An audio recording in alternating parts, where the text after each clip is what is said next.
What is up, everybody? In today's video, we're going to be putting on a new chain and sprocket on the Ninja 500.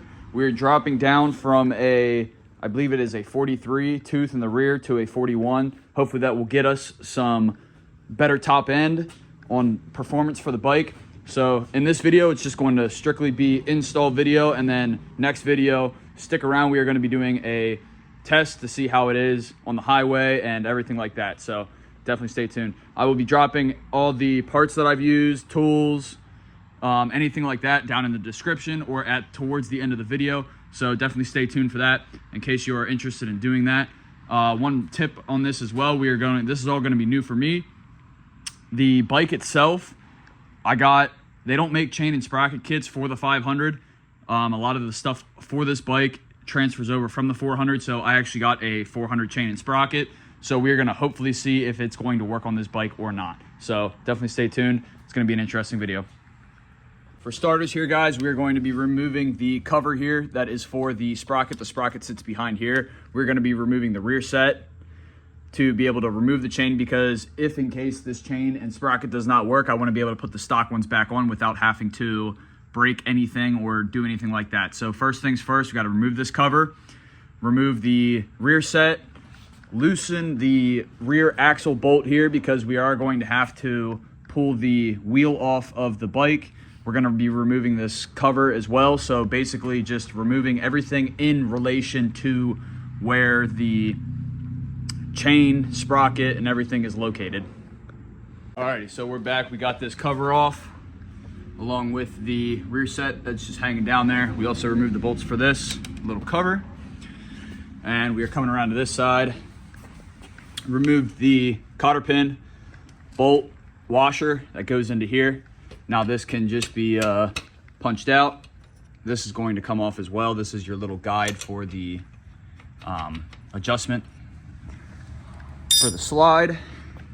And there you can punch the bolt out of the opposite side, just like that.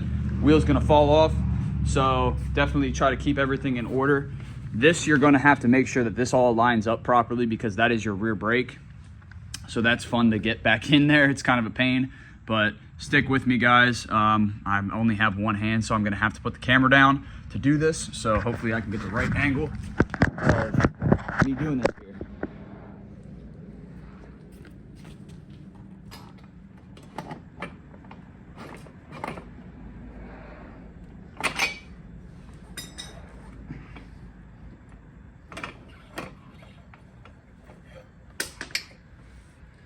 There's that washer that came out. You're going to want to remove your chain first.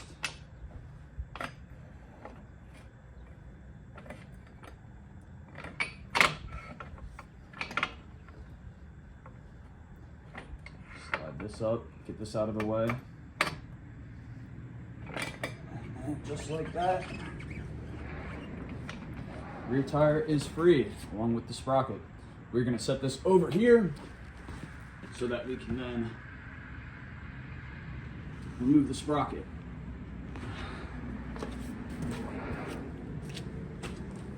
Here's that little washer that was on this side.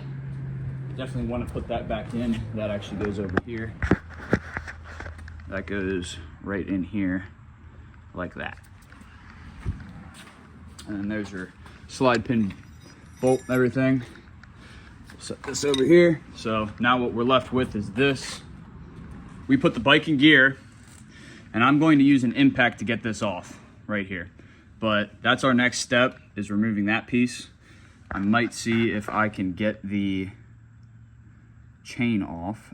We are also going to have to remove, so this, I believe, is the bolt. Yeah, this is the bolt here for goes through the block to hold on the rear swing arm.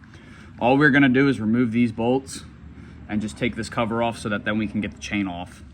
Guys, a little bit of a mess here, but we ended up getting everything back together. I kind of missed a few sections of the video, but I will be putting a photo up here. The rear sprocket is way smaller than the stock one. The stock one is a 43 tooth. We went to a 41.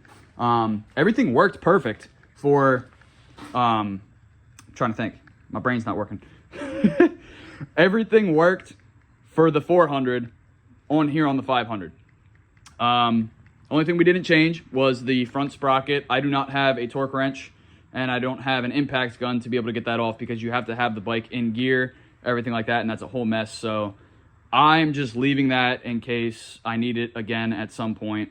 But just to kind of overview what we did again here. So the old chain is sitting right here because I could not get it off of the stand. Removed this bolt, and this bolt to be able to slide the chain off, move it down the side, go like that. New chain obviously has a break point in it right here. To be able to slide it in through, I put it on the rear sprocket, pulled it up through, got it onto the front sprocket.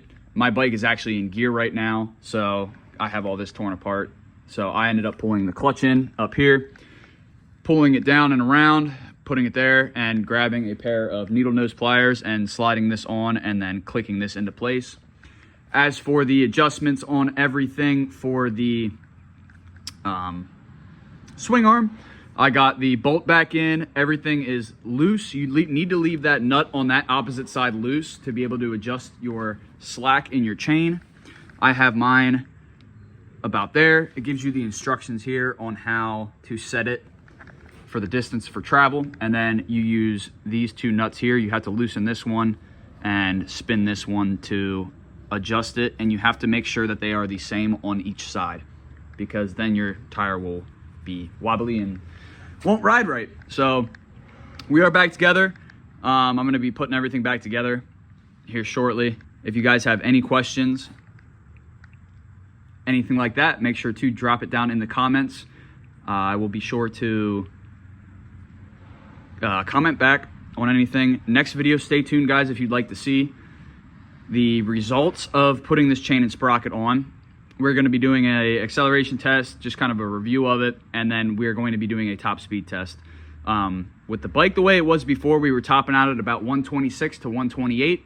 Hopefully looking for around 132 to like 135 is what I'm hoping for with this new chain and sprocket setup. So without further ado, guys, if you guys enjoyed the video and are new, make sure to hit that subscribe button down below. It really helps the channel out. We are almost to 1,000 subscribers. And yeah, stay tuned for the next video. Peace out, guys. Love y'all.